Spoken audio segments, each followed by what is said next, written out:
আসসালামু আলাইকুম। আমি ফরিদপুরে আগেও এসেছি, তবে আজকে নয়, অনেক আগে 1977 সনে। সুতরাং ফরিদপুরের ভিতর দিয়ে অনেকবার গিয়েছি, মানে আসা মানে এখানে একবার এরকম বক্তৃতা শুনতে এসেছিলাম, দিতে নয়। সেটা 1977 সনে আলাওল সাহিত্য পুরস্কার দেয়া হচ্ছিল আমাদের অধ্যাপক এবং কবি এবং খানিকটা গীতিকারও বলা যায়, খানিকটা কেন অনেকখানি গীতিকার আবু হানিফ মুস্তাফা কামাল সেই বছর পুরস্কার পেয়েছিলেন। আমরা বিশ্ববিদ্যালয়ে ভর্তি হয়েছি দ্বিতীয় বৎসর। তারেক মাসুদও আমাদের সহপাঠী ছিলেন। তারেক মাসুদ বয়সে আমার চেয়ে 2 বছরের বড়, জন্ম অনুসারে। সেই কাহিনী আপনারা আমার চেয়ে ভালো জানেন। তারেক মাসুদ প্রথম বয়সে মাদ্রাসায় পড়েছেন, কিন্তু মাদ্রাসায় পড়ে অনেকে লজ্জায় অধবোধন থাকেন। তারেক মাসুদ কিন্তু সবসময় বুক উঁচু করেই বলতেন, আমি মাদ্রাসায় পড়েছি। বিশ্ববিদ্যালয়ে এটা তখন একটু মনে হচ্ছে প্রায় কলঙ্কের মতো। তারেক মাসুদের সাথে আমার পরিচয় হয়েছে ঢাকা বিশ্ববিদ্যালয়ে 1976 সনের মাঝামাঝি। আমরা তখন মাত্র ভর্তি হয়েছি। তারেক ভর্তি হয়েছিলেন ইতিহাস বিভাগে। প্রথম দিনে দেখাতে অনেকে বললেন, আমি এখানে ভর্তি হয়েছি কিন্তু অন্য কাজে, ইতিহাস পড়তে নয়। অন্য কাজ কি? আমি সিনেমা বানাবো। যে এরকম সহজ করে জীবনের লক্ষ্য নির্ধারণে তারেকের কোনো রকমের দ্বিধা ছিল না। কিন্তু চলচ্চিত্র নির্মাণ করার জন্য বিশ্ববিদ্যালয় তো নেই, কাজে তাকে কোনো একটা জায়গায় একটা অভিনয় করতে হবে। মানে এই চলচ্চিত্র পাঠের প্রথম পর্যায়ে হচ্ছে অভিনয় করা। ইতিহাস বিভাগে ভর্তি হয়েছে। পরীক্ষায় প্রথম শ্রেণী পাওয়া অথবা দ্বিতীয় শ্রেণী পাওয়া, এগুলিতে তারেকের কোনো ভ্রুক্ষেপ ছিল না। আমরা যাদের অন্য কোনো প্রতিভা ছিল না, আমাদেরকে অবশ্যই পরীক্ষায় ভালো পাশ করেই বিশ্ববিদ্যালয় থেকে বেরোতে হবে, সেই দিকে আমরা বই পড়তাম। তারেক অনেক পড়তেন। সেই স্মৃতি থেকে শুরু করছি। 77 সনের এই সাহিত্য সভায় আমাদের বন্ধু রুদ্র মোহাম্মদ শহীদুল্লাহ বলে একজন কবি ছিলেন, তার বাড়ি খুলনার মংলায়। অনেকে আমরা এসেছিলাম, কবি মোহন রায়হান এবং ওই যুগে যারা বিখ্যাত হননি তরুণ কবি সাহিত্যিক, তারা সকলে আবু হানিফ মুস্তাফা কামালের সাথে এসেছিলাম। কবি নির্মলেন্দু গুণ এসেছিলেন। এই জন্য ফরিদপুর সংক্রান্ত একটা উল্লেখযোগ্য স্মৃতি আমার আছে। আমরা সার্কিট হাউসে ছিলাম জেলা প্রশাসক সাহেবের অতিথি হিসাবে। তো 2-4 দিন ওরা অনেকে থেকে গেছিলো, আমি 2 দিন পরে চলে যাই। এই হচ্ছে ফরিদপুর সংক্রান্ত আমার একটা প্রীতিময় স্মৃতি। আর এরপরেও এসেছি। তারেক মাসুদের মৃত্যু আমাদের সবার জন্য অত্যন্ত বেদনাদায়ক ঘটনা। বিশেষ করে অকাল মৃত্যুর ঘটনাকে মেনে নেওয়া যায় না, এবং সেটা যদি হয় নিবারণযোগ্য অথচ অনিবার্য দুর্ঘটনায় মারা যাওয়া, এটা মানুষকে কোনো সান্ত্বনা দেয় না। তো এই স্মৃতিগুলো নিয়েই আমি আপনাদের সামনে দাঁড়িয়েছি। আজকে যে আমাকে যে বিষয়ে বলতে হবে, মিলন সাহেবের প্রতি শ্রদ্ধা রেখে বলছি, সেটা আমি এখানে এসে জানলাম। উনি বলছে আপনাকে আসতে হবে ফরিদপুরে। আমি বললাম, আমি কি বলবো? আপনারা যা শুনতে চান এখন সেটা তো আমি জানি না আপনারা কি শুনতে চান। তো উনি এমন একটা সুকৌশলী শিল্পীর মতো উপাধি দিয়েছেন আমার যত কথা, মানে আমি এখন যে কোনো কিছু লাইসেন্স পেয়ে যাই, কিন্তু যখন আর লাইসেন্স থাকে তখন আর কিছুই বলা যায় না। আশা করি আপনারা আমাকে ভুল বুঝবেন না। মানুষ ভুল বোঝাটাই হচ্ছে মানুষের নিয়তি। এই জন্য আমি আগেই ক্ষমা চেয়ে বলছি। তো কেউ একজন বলছিল কি, অনেক লোক আছে পৃথিবীতে ঈশ্বরে বিশ্বাস করেন, অনেকে বিশ্বাস করেন না। আমরা আস্তিক এবং নাস্তিক দুটো কথা বলি। তাই কেউ বলছেন, যদি ঈশ্বর যদি নাও থাকেন, আপনাকে একটা ঈশ্বর আবিষ্কার করতে হবে। আপনি যদি আমাকে কিছু জিজ্ঞাসা করেন তাহলে আমি হয়তো কিছু বলতে পারি, কিন্তু কিছু জিজ্ঞাসা না করলে একেবারেই কিছু বলতে পারি না। তা আমাকে কিছু একটা আবিষ্কার করতে হবে।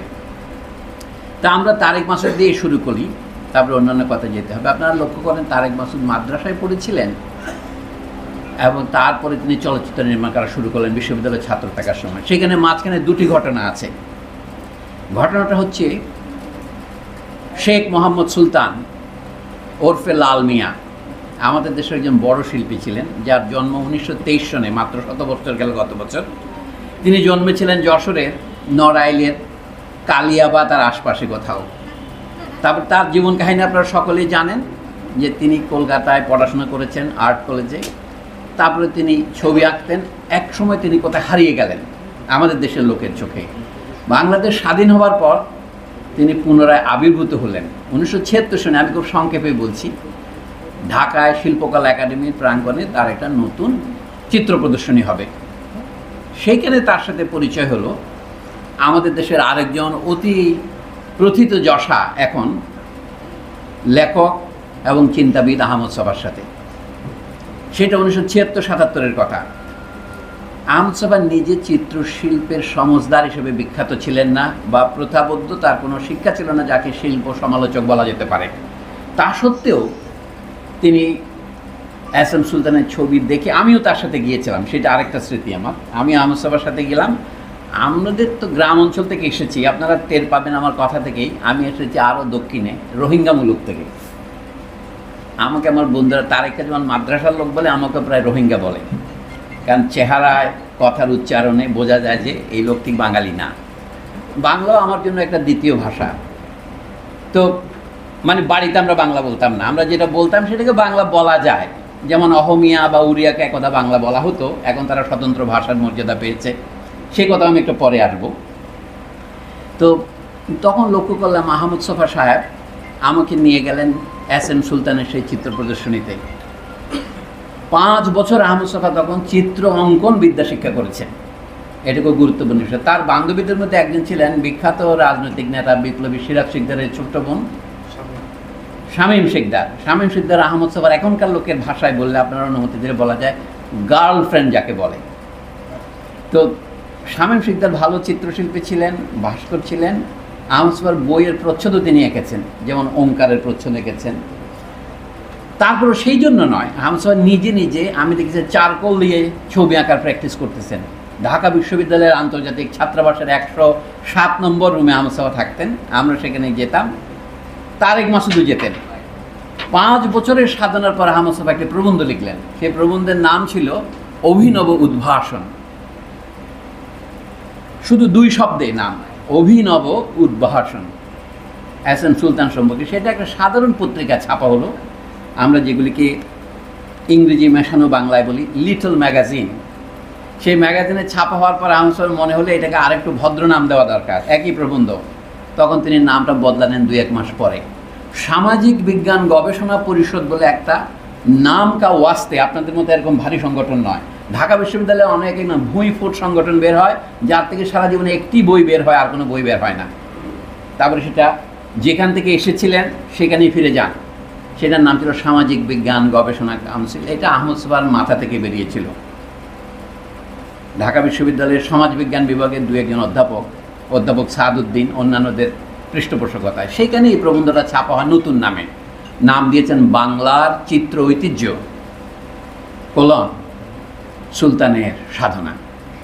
এই নামেই প্রবন্ধটা এখন স্থায়ী আছে। আহমদ ছফার একটা বই 1981-তে বাংলা একাডেমি থেকে বের হয়, তাতে ওই প্রবন্ধটা নেওয়া হয়। এটার কাহিনী আহমদ ছফা পরে বলেছেন, 1977 সনে তিনি বাঙালি মুসলমানের মন নামক একটি বই বাংলা একাডেমিতে জমা দেন, যার মূল প্রবন্ধের নাম বাঙালি মুসলমানের মন, যেটা ছাপা হয়েছিল 1976 সনের ফেব্রুয়ারি মাসে সিকান্দার আবু জাফর সম্পাদিত পত্রিকা মাসিক সমকালে, 18 বর্ষ, 2য় সংখ্যায়।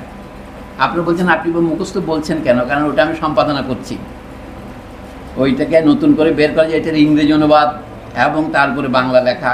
আপনি নিজের লেখার প্রশংসা না করলে আমার বক্তৃতা পূর্ণ হবে না। মানে বিজ্ঞাপন না দিলে, আমাদের যেখানে মাঝখানে বিজ্ঞাপন ব্রেক থাকে না বক্তৃতার সময়, একটা বিজ্ঞাপন ব্রেক নিজেই দেই। এখানে যেহেতু বাংলাদেশ টেলিভিশন দিচ্ছে, তারা এতে বিজ্ঞাপন দেবে না। যে এইবারের ঈদ সংখ্যা অনেকগুলো পত্রিকা বের হয়েছে ঢাকায়, তার মধ্যে একটা পত্রিকা আছে বণিক বার্তা। আমি বণিকও নই, বার্তাজীবীও নই, তবে আমার একটা লেখা ছাপা হয়েছে। লেখার নাম হচ্ছে আমরি আহমদ ছফা, আমরি বাংলা ভাষার মতো। ওর মধ্যে এই কাহিনীটা আমি কিছুটা লিখেছি, আহমদ ছফা কখন বাঙালি মুসলমানের মন লেখেন ইত্যাদি।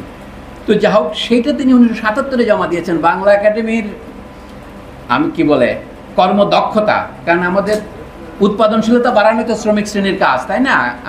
আমার বন্ধু আব্দুল আওয়াল মজুমদার, আমরা একসাথে শুধু পড়ি নাই, একসাথে রাজশাহী বিশ্ববিদ্যালয়ে চাকরি করতেও গিয়েছিলাম।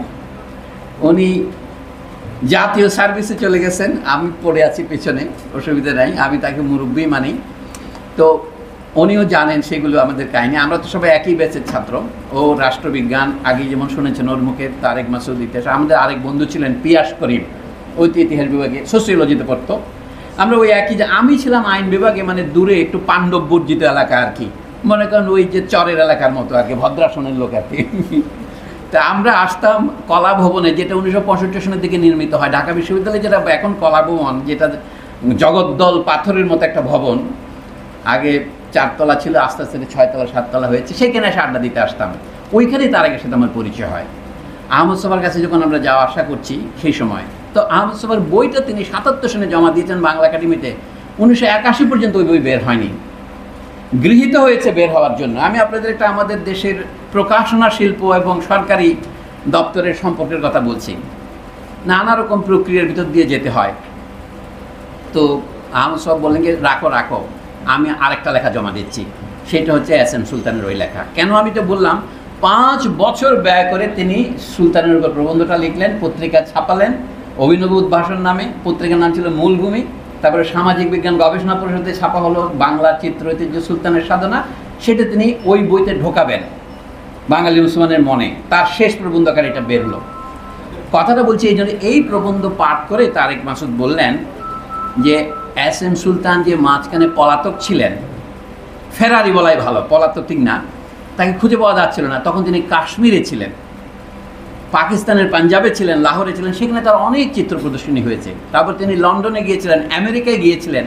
শোনা যায়, এগুলি কিংবদন্তি, আমাকে আপনারা উদ্ধৃত করতে পারবেন না, যদি বা আমি বলার পর সাথে সাথে কেটে দিচ্ছি। তিনি পাবলো পিকাসোর সাথেও একসাথে চিত্র প্রদর্শনী করেছেন। এগুলি কিংবদন্তি, সত্য মিথ্যা বলার আমি ভার নিতে পারবো না, যেহেতু আমি নিজে ওখানে ছিলাম না, কিন্তু কথাটা সত্য। এস এম সুলতানের ছবির প্রদর্শনী যখন ঢাকা হলো, ঢাকার প্রতিষ্ঠিত শিল্পী যারা আছেন, বিশেষ করে চারুকলা ইনস্টিটিউট, তার মধ্যে ব্যতিক্রমহীনভাবে সবাই তার বিরোধিতা করলেন। সুলতান ছবি আঁকতে জানে না, এবং যারা বললেন তারা সকলেই প্রতিষ্ঠিত শিল্পী। আমি নাম বলছি না, নাম বললে তো শত্রু আরও বাড়ে, তা আমি বক্তৃতা আজকাল বেশি দিতে চাই না। বলেছি তোমার জিহ্বার মধ্যে তোমার শত্রু বাস করে। আমসাম নিজে আমাকে বলছে, ইংরেজিতে বলতেন, man you have a killing shark in your tongue. তোমার জিহ্বার মধ্যে একটা হাঙরের লেজ আছে, তো যে মানুষকে যেভাবে কড়া করে কথা বলো, তোমার জীবনে কোনো উন্নতি হবে না। আমার গুরুর অভিশাপ জীবনে ফলেছে, আমার কোনো উন্নতি হয়নি। তো যা হোক, আমি এখন জিহ্বা সংবরণ করা শিখেছি, নাম বলছি না। বড় বড় শিল্পীরা সবাই সুলতানকে অশিল্পী বলা শুরু করলেন। তখন আহমদ সোফা বললেন কি, আমি প্রতিষ্ঠিত করব, ও ছবি দেখে আমি বুঝেছি, কিন্তু ভালো ছবি, কিন্তু ভালো কিভাবে এটা তো আমি জানি না। তখন তিনি শুরু করলেন যেটাকে বেঙ্গল স্কুল অফ আর্ট বলে কলকাতায়, যেটার অধ্যক্ষ ছিলেন মুকুল দে, যেখানে ভর্তি হয়েছিলেন সুলতান। তার আগে নন্দলাল বসু ছিলেন ওখানে আঁকার, এর আগে ছিলেন অবনীন্দ্রনাথ ঠাকুর, ইবি হাবেল ইত্যাদি। এদের চিত্র নিয়ে আহমদ সোফা পড়াশোনা শুরু করলেন। শুধু তাই নয়, ইউরোপের বড় বড় চিত্রশিল্পী যেমন রেমব্রান্ট, এদের লেখা চিত্র তিনি দেখা, এবং আহমদ সোফা যাই করতেন পণ্ডিতির জন্য নয়, তার প্রাণের তাগিদ থেকেই। তিনি জার্মান কালচারাল সেন্টারে যাওয়া শুরু করলেন। পিটার জেভিটস বলে তার এক বন্ধু ছিলেন পরে, তাদের মাধ্যমে তিনি অনেক বিদেশি চিত্রকলার আসল বই তো দেখা যাবে না, রিপ্রোডাকশনগুলো দেখা শুরু করলেন।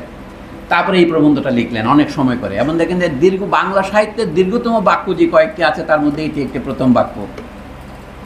এই যে এরকম নিতম্বধারিণী নারী, এই থেকে শুরু করলেন। আহমদ সোফার এই বাক্য মুখস্থ করতে হলে 2 বছর লাগবে, এত লম্বা বাক্য। সেইটা পরে তারেক মাসুদ এতই মোহিত হলেন, বলে যে আমি এস এম সুলতানের সন্ধানে বেরোবো, ছবি বানাবো। এবং মুনির চৌধুরীর ছেলে, আমাদের বিখ্যাত শহীদ মুনির চৌধুরীর ছেলে, তারেকের বন্ধু ছিলেন, আশফাক বোধহয় নাম, আশফাক মুনির, হ্যাঁ, দুজনে মিলে তারা পাকিস্তানে গেলেন। তাদের চাচা ব্রিগেডিয়ার জেনারেল কাইয়ুম চৌধুরী পাকিস্তানি থেকে গিয়েছিলেন। আমাদের দেশের পরিবারগুলোর ইতিহাস যদি আপনি আলোচনা করেন, তাহলে সামাজিক ইতিহাস কিছুটা পাবেন। ফরিদপুর ইজ এ মাইক্রোকোজম, মানে ফরিদপুর একটা ক্ষুদ্র অঙ্গ। এখানে হিন্দু, মুসলিম, খ্রিস্টান, এর মধ্যে ভালোবাসার ইতিহাসও যেমন আছে, সংঘাতের ইতিহাস আছে। তো পাকিস্তানি আমলেও আমাদের দেশের পরিবারের ভাই বোন একজন শহীদ হয়েছেন, আরেকজনের পাকিস্তানের পক্ষ অবলম্বন করেছেন, এরকম বহু কাহিনী আছে। সেইগুলিকে আমি জাস্টিফাই করছি না, আমি ঘটনাটা শুধু বলে যাচ্ছি। তারেক এবং আশফাক মুনির গিয়ে কাইয়ুম চৌধুরীর বাসায় ছিলেন, এবং তারা সত্যি সত্যি সফল হয়েছেন, অনেক ছবি তুলতে পেরেছেন। যে সমস্ত ছবি আন্দাজ যাবে না, ছবির ছবি। তারপরে তারেক যে ছবিটা বানালেন, তখন আমি তার সাথে জড়িত হই। নাম দিলেন,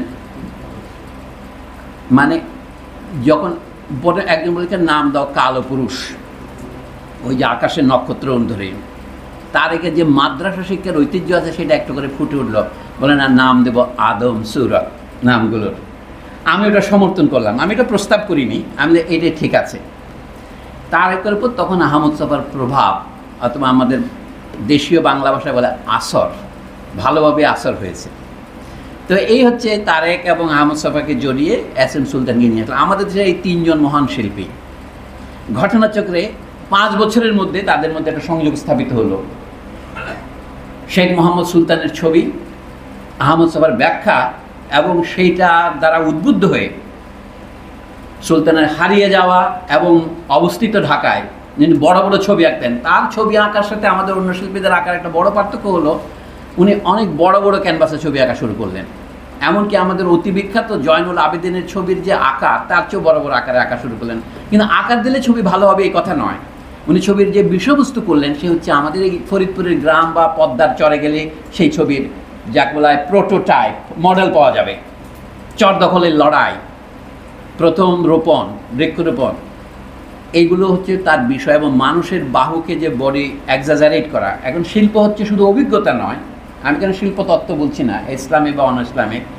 শিল্প মানে যা দেখেন তা নয়। কবি তব মনোভূমি, রামের জন্মস্থান অযোধ্যার চেয়ে সত্য যেন। উনি মানুষের বাহু যা দেখেছেন তাকে আরও বড় করে এঁকেছেন, মানে যা হতে পারতো, এই যে ইংরেজিতে আমরা বলি desire and fantasy is equally important with experience. 3টা শব্দ বললাম, এক্সপিরিয়েন্স, ডিজায়ার অ্যান্ড ফ্যান্টাসি।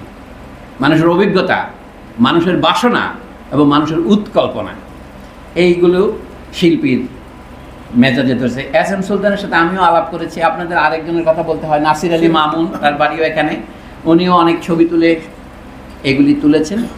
এই হচ্ছে আমাদের অভিযাত্রা। এটা 80-র দশকের গোড়ার কথা। দেশের রাজনৈতিক অঙ্গনে তখন কি বলবো, নাটক থেকে ধার করি বলি দুর্যোগের ঘনঘটা, সিরাজউদ্দৌলা নাটকের মতোই বাংলার ভাগ্যাকাশ দুর্যোগের ঘনঘটা। আমরা সেই সময় দেশের সামরিক শাসন আসলো 1982-তে নতুন করে, এমনি তো আমরা সামরিক যুগে আছি, তো সেই যুগটাই হচ্ছে আমাদের যুগ। আমি এরপরে বিদেশে চলে গিয়েছিলাম মাঝখানে জেনারেল এরশাদের আমলে, তখন আবার দিকে ভাগ্যচক্রে তারেকের সাথে মার্কিন দেশে আমার আবার দেখা। আমি সেগুলি এখানে লিখেছি একটা কাহিনীতে, কাজে পুনরাবৃত্তি বেশি করব না, শুধু গুরুত্বপূর্ণ কথাটা বলছি। এই সময় তারেক আরেকটা যে মূল এই ছবিটা যে করলেন আদম সুরত, এটার প্রতিক্রিয়া কী হলো? বাংলাদেশে যারা এস এম সুলতানকে আগে শিল্পী মনে করতো না, এখন তাদের কেউ তাকে শিল্পী মনে করা শুরু করলো। বিশেষ করে আহমদ ছফার লেখার পরে অন্য শিল্পী যারা তাকে অবজ্ঞা করছিলেন, তাদের মধ্যে ধরেন শতকরা 20 জন অনুমান করি আমি, আস্তে আস্তে বুঝতে শুরু করলো যে না, আমাদের দেশে একজন বড় শিল্পী আছেন। কারণ আরেকটা প্রদর্শনী হলো জার্মান সাংস্কৃতিক কেন্দ্রে, ধানমন্ডিতে যারা গিয়েছেন জানেন, 2 নম্বর রোডে তখন জার্মান সাংস্কৃতিক কেন্দ্র ছিল, সেখানে একটা চিত্র প্রদর্শনীর আয়োজন করেন আহমদ ছফা। আস্তে আস্তে আমাদের আরও কিছু কিছু লোকান, জার্মানদের চা খাওয়া, এটা তো আমাদের প্রোটোকলে পড়ে, যদি আপনি আমেরিকান এম্বাসিতে যাইতে পারেন আপনার একটু মর্যাদা বৃদ্ধি পায়। তা আমাদের শিল্পীরাও আবার জার্মান এম্বাসিতে যাইতে অভ্যস্ত। দেখেন তার শিল্পীদের অধিকাংশই তাদের ছবিতে নাম স্বাক্ষর করেন ইংরেজিতে, কারণ তারা ধরে নেন তাদের ছবিতে বিদেশিরাই কিনবে, এটা অভ্যাস, এবং ছবির নামও ইংরেজিতেই দেন। আমরা আর বহু ক্ষেত্রে তাই করি। আমি শুধুমাত্র শিল্পীদের একা যদি বেছে নেই, আপনারা বলবেন আপনি শিল্পীদের উপর অন্যায় করছেন। আমি অন্যায় করতে চাচ্ছি না, তবে এটা সত্য। জার্মান সাংস্কৃতিক কেন্দ্র, যেটার নাম হয়েছে এখন গেটে ইনস্টিটিউট তাদের কবির নামে, সেইখানে চিত্র প্রদর্শনী হওয়ার পর এস এম সুলতানের আরও একটু মানে প্রসার বৃদ্ধি পায়। উনি কারো প্রসারের উপর নির্ভর করছিলেন না, সেখানে আহমদ ছফার একটা ভূমিকা ছিল। তারপরে তারেক বা শুধু মার্কিন দেশে গেলেন, আমিও সেখানে নানা কারণে গিয়ে আমরা আটকে বললাম। আমরা 5-7 বছর একসাথেই ছিলাম পাশাপাশি এলাকায়। তো তখন সেখানে তারেক মাসুদ আরেকটা খনি আবিষ্কার করেন, যেটা মুক্তির গানে রূপান্তরিত হলো। কিন্তু মাঝখানে যেটা বলছে তারেক, যে একটা কাহিনী চিত্র যেটাকে বলে ফিচার ফিল্ম তৈরি করার চেষ্টা করলেন, সেটা আপনারা সকলে জানেন, নাম রাখলেন মাটির ময়না। সেটা তারেক নিজে বলেছে, তার নিজের কিছুটা বাল্য স্মৃতি। মানুষের স্মৃতির উপরে তো মানুষের কোনো নিয়ন্ত্রণ থাকে না। যে স্মৃতির উপর নিয়ন্ত্রণ থাকে সেটা হলো চালাকি। যে স্মৃতির উপরে নিয়ন্ত্রণ থাকে না, যে স্মৃতি নিজেই নিজেকে ব্যক্ত করে, আমি না চাইলেও, সেটাই হচ্ছে আসল স্মৃতি। সেটা তারেকের ছবিতে কিছুটা ধরা পড়েছে। ভাই বোনের কাহিনী, পরিবারের কাহিনী, আমরা যেটাকে বলা যায় বাঙালি মুসলমান সমাজের আধুনিক জীবনের সাথে অভিঘাতের একটা খণ্ডচিত্র। আবারও সেই ইংরেজি কথাটা বলে মাইক্রোকোজম। ছবি তো তাই হয়। এটার নাম উনি দিলেন মাটির ময়না। এবং ইংরেজি নাম ছিল ক্লে বার্ড। এমন ধরেন ইংরেজিতে অনুবাদ করতে গেলে কী সমস্যা হয় তার একটা উদাহরণ হচ্ছে এটাই। ময়না বলতে বিশেষ একটা পাখি বোঝায় বাংলাদেশে, তাতে একটা স্বাদের পাখি, আমার স্বাদের ময়না পাখি, কিন্তু শুধু বার্ড বললে সেটা অনেকটা অ্যাবস্ট্রাক্ট বা জলো হয়ে যায়। কিন্তু বিদেশিদের যদি আপনি ময়না লিখলে কিছু হবে না, ময়না বার্ড বললেও কেমন জানি মনে হচ্ছে ব্যাখ্যামূলক হচ্ছে, এই জন্য ক্লে বার্ড করতে হয়েছে, মাটির পাখি, দুটো যে এক হয় না। আমি এই সমস্যাটা বারবারই বলছি। তারেকের সাথে শেষের দিকে যখন আমার আলোচনা হতো দেখা যাচ্ছে যে মুক্তিযুদ্ধের স্মৃতি নিয়ে ছবি যখন পেলেন উনি, মুক্তির গান, এর বাকি কাহিনী আপনারা সকলেই বেশি জানেন। এর আগে তারেক কিন্তু এসে বিখ্যাত ছিলেন না, মানে আমাদের মতো বন্ধু বান্ধবদের মধ্যে ছিলেন। আরেকটা কথা এখানে বলতে হয়, বাংলাদেশে অনেকগুলো সাংস্কৃতিক সংগঠনের মধ্যে একটা ছিল বাংলাদেশ লেখক শিবির। এখানেও আহমদ সাফা জড়িত। আমি কথাটা যদি না বলি একটু অন্যায় হবে। আপনারা জানেন আইয়ুব খান সাহেব ক্ষমতায় আসার আগেও পূর্ব বাংলার বিরুদ্ধে পশ্চিম পাকিস্তানি এলাকার যে ষড়যন্ত্র বলতে পারেন, শোষণ বলতে পারেন, শব্দ যেগুলো সকলেই জানেন, সেটা ছিল। আইয়ুব খান সাহেব ক্ষমতায় আসলেন কী জন্যে? নির্বাচন না দেওয়ার জন্যে। আপনারা সকলেই জানেন 1947-এর পরে 46 সনের যে নির্বাচনের ভিত্তিতে মুসলিম লীগ সংখ্যাগরিষ্ঠতা লাভ করলো পূর্ববঙ্গ এলাকায়, যেটাকে লোকে প্রকারান্তরে বলে পাকিস্তানের জন্য রেফারেন্ডাম। এই পাকিস্তান ধরনের একটা কেন্দ্র ফরিদপুরও ছিল। তারপরে কিন্তু সারা পাকিস্তানে আর কোনো জাতীয় নির্বাচন হয়নি 1970 পর্যন্ত। কেন হয় নাই? 23 বছর ধরে নির্বাচন, প্রাদেশিক নির্বাচন একটা হয়েছিল 54 সনে, সেটা 2 বছরের মধ্যে তারা ক্ষমতায় বসতে পারেনি। 1970-এর নির্বাচনের আগে পাকিস্তানে আর কোনো জাতীয় নির্বাচন হয়নি, এবং তার পরিণতির কথা আমরা সকলেই জানি। এই দীর্ঘদিন নির্বাচন না হওয়ার আগে একটা নির্বাচন হওয়ার কথা ছিল 1958 সনের দিকে। সেই নির্বাচন না করার জন্য পাকিস্তানের সামরিক বাহিনী রাজনৈতিকভাবে ক্ষমতা দখল করে। আইয়ুব খান সাহেব তখন পূর্ব বাংলায় তাদের সাংস্কৃতিক আধিপত্য বিস্তারের জন্য অনেকগুলো উদ্যোগ গ্রহণ করেন। তার মধ্যে একটা ছিল, আমি সংক্ষেপে বলছি, লেখকদের সংগঠন গড়ে তোলা, এবং লেখকদেরকে বাড়ি দেবে, প্লট দেবে, লেখকদের নানা জায়গায়, এমনকি তাদের অল্প প্রিমিয়ামে জীবন বিমার ব্যবস্থা করবে। এগুলি উদ্যোগ নিয়েছিল, এগুলো বাস্তবায়িত হয় না। আইয়ুব খানের প্রাইভেট সেক্রেটারিদের মধ্যে একজন গুরুত্বপূর্ণ লোক ছিলেন সাহিত্যিক উর্দুতে কুদরতুল্লাহ সাহাব। তাকে পাঠিয়ে আরও বড় বড়, এই যেমন আলতাফ হুসাইন ইত্যাদি বড় বড় লোকদের পাঠিয়ে তিনি পূর্ব বাংলার যত বড় লেখক আছে তাদেরকে হাত করলেন। এখানে আমাকে ছবি নিয়ে উল্লেখ করতে হয়, শহীদ মনির চৌধুরীও তাদের মধ্যে, যাদের তিনি হাত করেছিলেন তাদের একজন ছিলেন। সৈয়দ আলী হাসান সাহেব ছিলেন। তাদের দিয়ে তারা অন্যান্য সংগঠন করেন। একটা সংগঠন করেছিলেন Pakistan writers guild, east Pakistan শাখা একটা করেছিলেন। সৈয়দ আলী হাসান তাতে যুক্ত হন নাই, তিনি বাংলা একাডেমির পরিচালক হয়েছিলেন, তখন পরিচালক বলতো। এই 1964 সনের কথা বলছি। তখন তারা যে সংগঠনটা গড়ে তোলেন, একটা তো ছিল এনবিআর। এনবিআর মানে ন্যাশনাল ব্যুরো অফ রেভিনিউ নয়, ওটা হচ্ছে ন্যাশনাল ব্যুরো অফ রিকনস্ট্রাকশন, বা বাংলায় বলতো জাতীয় পুনর্গঠন সংস্থা। তো এই পুরো নাম আর নিচ্ছি না। হাসান জামান বলে এক ভদ্রলোক এটা নেতৃত্ব দিয়েছিলেন। তখন এইটার প্রতিবাদ করতে গিয়ে 1970 পর্যন্ত আমাদের দেশের বড় বড় লেখকদের মধ্যে প্রায় ব্যতিক্রম ছিলেন না বললেই চলে, যারা এই রাইটার্স গিল্ড ওলফের লেখক সঙ্গের সাহায্য গ্রহণ করেন নাই। যেন আমাদের পরবর্তীকালের স্বনামধন্য জাতীয় অধ্যাপক আনিসুজ্জামান, তার বই মুসলিম মানুষ ও বাংলা সাহিত্য ওই রাইটার্স গিল্ড থেকেই বের হয়। প্রকাশক হিসেবে নাম ছাপা হয় মুনির চৌধুরীর। এই কথাটা বলছি, বাংলাদেশে এখন আমরা বলি বুদ্ধিজীবীরা না হলে বাংলাদেশ স্বাধীন হতো না। আহমদ সাফা থেকে উল্টো কথাটাই 72 সনে লেখেন, বুদ্ধিজীবীরা যা বলতেন শুনলে বাংলাদেশ স্বাধীন হতো না। মানে এই যে এইরকম কথা যে বলে সেই লোককে তো কোনো স্বীকৃতি সমাজে দেওয়া যায় না। আহমদ সাফা সেই স্বীকৃতি পাননি, ভালোই হয়েছে। কিন্তু তিনি যে কাজটা করলেন 70 সনের ডিসেম্বর মাসের নির্বাচনের পর, আহমদ সাফা বললে কি আমরা লেখকেরাও এখন জাতির জন্য কিছু একটা করব। তখন তারা একটা সংগঠন গঠন করেছিলেন, সেটার নাম কি? লেখক সংগ্রাম শিবির। তখনও বাংলাদেশ হয়নি। ডক্টর আহমদ শরীফ ইত্যাদির নেতৃত্বে আহমদ সাফারা তরুণ লেখক, তাদের বয়স তখন 26, 27, 28 বছর। আরও কয়েকজন লেখক ছিলেন, তারা একটা সংগঠন করলেন লেখক সংগ্রাম শিবির নামে। পরে এটা পাকিস্তান বাংলাদেশ হবার পর এটার নাম হলো বাংলাদেশ লেখক শিবির। কথাটা বলছি এই জন্য, এই বাংলাদেশ লেখক শিবির ঢাকা বিশ্ববিদ্যালয়ে একটা শাখা করলেন। তারেক মাসুদ ওই শাখার নেতা ছিলেন।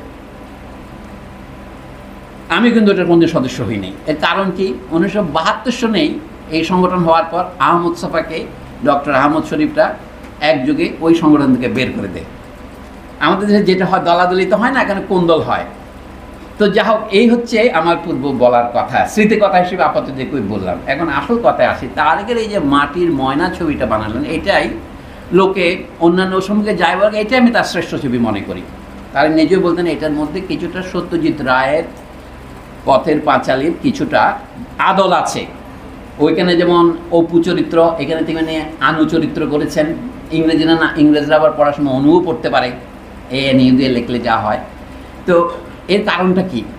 এর মধ্যে দেখা যায় ঊনবিংশ শতাব্দীতে বাংলাদেশে হিন্দু সমাজের যে উন্নতি হয়েছে, যেটাকে সাধারণত বাঙালি জাতীয়তাবাদ বলা হতো, যে বাঙালির একটা জাতি, কিন্তু সেই জাতির কল্পনার মধ্যে কোথাও মুসলমানরা ছিল না। এই যদি ছিল না, সেটার জন্য আপনাদের সবিনয় একটা গানের দিকে আমি দৃষ্টি আকর্ষণ করতে পারি, যদি অনুমতি দেন। মোদের গরব মোদের আশা আমরি বাংলা ভাষা। ওখানে 3টা চরিত্রের নাম উল্লেখ আছে। একটা হলো গান গেয়ে কী করে, মাঝি দাঁড় টানে, বাউল গান গেয়ে নাচে, আর চাষা গান গেয়ে ধান কাটে। এই 3টা আছে। কিন্তু এদেশে ভক্তি দ্বারা আনলোকে নিতাই গোরা, নিতাই চৈতন্য এরা। তারপরে দেশে সাহিত্যের উদাহরণ দিনে বিদ্যাপতি চণ্ডী গোবিন, হ্যাম মধু বঙ্কিম নবীন, বাজিয়ে বিনে, তারপরে রবীন্দ্রনাথের নাম দিয়ে বিনে আনলো মালা জগৎ জিনে। এই চরিত্রগুলি আছে। আপনি দেখবেন 3টি চরিত্র বেনামি, আর 2টি চরিত্র ধর্মগুরু, আর 8টি চরিত্র রবীন্দ্রনাথ সহ লেখক। একজনও বাঙালি মুসলমানের নাম নেই। এটা বলায় অনেকে বলে এই লোকটা তো ভারী সাম্প্রদায়িক। আমি যেটা বলেছি কথাটা অসত্য কিনা, গানটা তো আমি লিখিনি, এটা অতুল প্রসাদ সেন লিখেছেন। আর অতুল প্রসাদ সেন তো একটু কোনো গ্রাম্য কবিয়াল নন, বিলেত ফেরত ব্যারিস্টার। 1934 সনে মারা গেছেন, জন্মেছেন 1871-এ, রবীন্দ্রনাথের চেয়ে মাত্র 10 বছরের ছোট। তাহলে এনার কল্পনায় উনি কোনো বিদ্বেষপরায়ণ লোক ছিলেন না, আসলেই বাংলাদেশকে উনি ভালোবাসেন, কিন্তু বাংলা বলতে যেটা বোঝায় তার মধ্যে এটা উপস্থিত ছিল না। আপনি দেখবেন তাহলে সেই অবস্থায় অন্য যে লেখকেরা আছে, যেমন বঙ্গীয় সাহিত্য পরিষদ গঠন করার জন্য জন বিমস বলে একজন ইংরেজ পণ্ডিত, যিনি আবার জেলা প্রশাসক টাইপেরও ছিলেন, উনি আরও একটা নাম আছে, আমি ভুলে গিয়েছি, সবসময় কেন মনে থাকে না, বয়স হয়ে যাচ্ছে।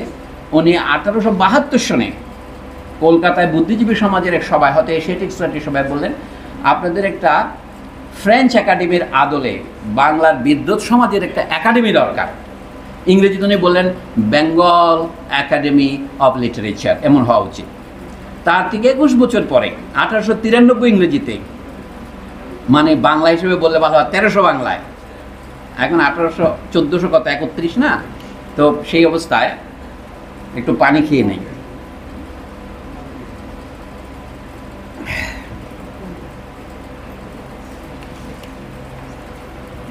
সেটা আপনারা সকলেই জানেন, জানা কথাগুলো বললে আপনারা আশা করি বিরক্ত হবেন না। এটার নাম হলো বঙ্গীয় সাহিত্য পরিষদ। তো 1893 দেখেন, তার প্রায় 18 বছর পর 1911 সনে কলকাতা প্রবাসী, মানে সবাই তো কলকাতায়, তখন বাংলাদেশ মানে তো কলকাতায়, মানে 2 বাংলা কেন বলবো, আমি 4 বাংলায় বলি, পূর্ব পশ্চিম কেন, উত্তর দক্ষিণ বাংলা তো আছে, অথবা 10 বাংলাও বলতে পারেন, আকাশে বাংলা আছে, মাটির নিচেও বাংলা আছে। সেইভাবে দেখলে যদি আপনি সংবিধান দেখেন, মাটির নিচে যত সম্পত্তি পাওয়া যায় ওই তো বাংলাদেশের, তো এখন আকাশের দিকেও তাকান। এরা সবাই বললো যে কি একটা বঙ্গীয় সাহিত্য পরিষদ হবে, এখানে মুসলমানদের সদস্য হতে বাধা নেই।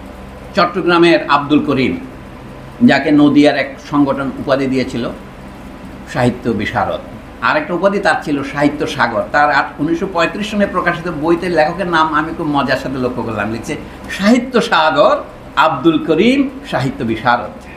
তার কোনো ডিগ্রি ছিল, FA পরীক্ষা দেন নাই, মানে ইন্টারমিডিয়েট পাস করেন নাই, কিন্তু এই দুটো উপাধি নিয়ে তিনি বঙ্গীয় সাহিত্য পরিষদে অনেক পুঁথি পাঠালেন এবং ছাপা শুরু হলো সেখানে কিছু কিছু। বোমকেশ মুস্তফি, রামেন্দ্র সুন্দর ত্রিবেদী, হরপ্রসাদ শাস্ত্রী, তারা হচ্ছে নেতা। রবীন্দ্রনাথ ঠাকুর পিছনের সারির, দ্বিতীয় সারির নেতা ছিলেন। ওইখানে ডক্টর মোহাম্মদ শহীদুল্লাহ তখনও কলকাতা বিশ্ববিদ্যালয়ের সংস্কৃতে পড়ার জন্য ছাত্র হিসেবে ভর্তি হয়েছেন।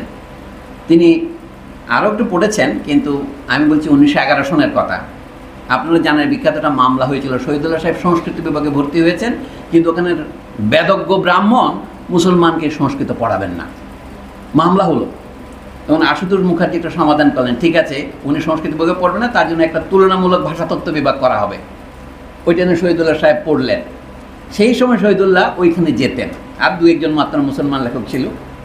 উনি বললেন, ওই যে বঙ্গীয় সাহিত্য পরিষদের সবাই এক কোণে আমরা বসে থাকি, মনে হয় যে বড় লোকের ঘরে গরিব আত্মীয় আসলে যেমন তাকে একটু কোনায় বসতে দেওয়া হয়, আমাদেরকে সেরকম বসতে দেওয়া হতো। আমরা মাত্র 2 জন মুসলমান সদস্য আর 40 জনই অমুসলমান সদস্য। অমুসলমানের প্রায় বর্ণ হিন্দু। এই জন্য তারা একটা আলাদা সমিতি করলেন, যের নাম বঙ্গীয় মুসলমান সাহিত্য সমিতি।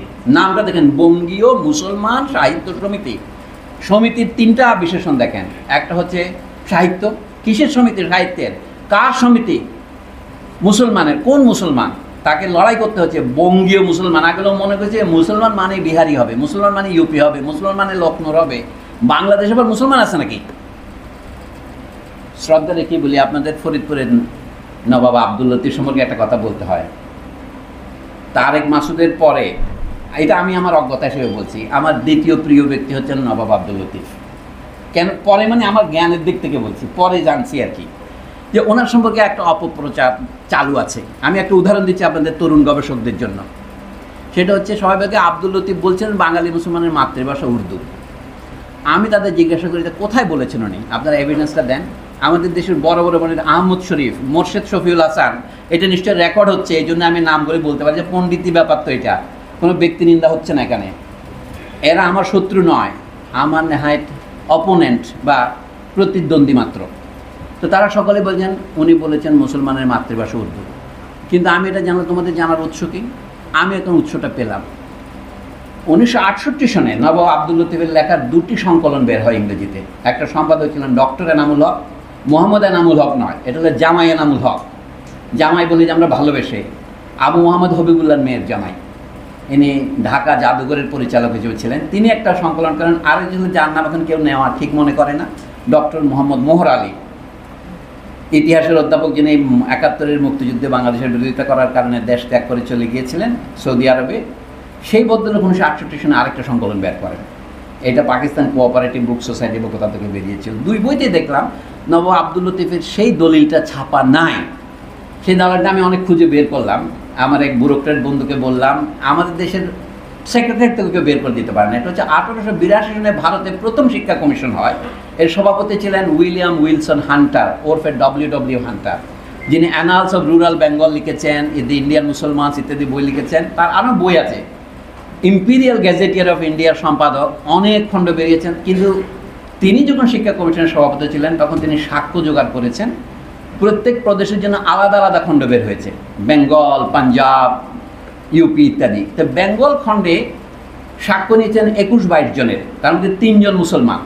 তখন বেঙ্গল বলতে বলেছে বেঙ্গল, বিহার আর উড়িষ্যা একসাথেই। 1882 তো, তখন তো বঙ্গভঙ্গ হয়নি।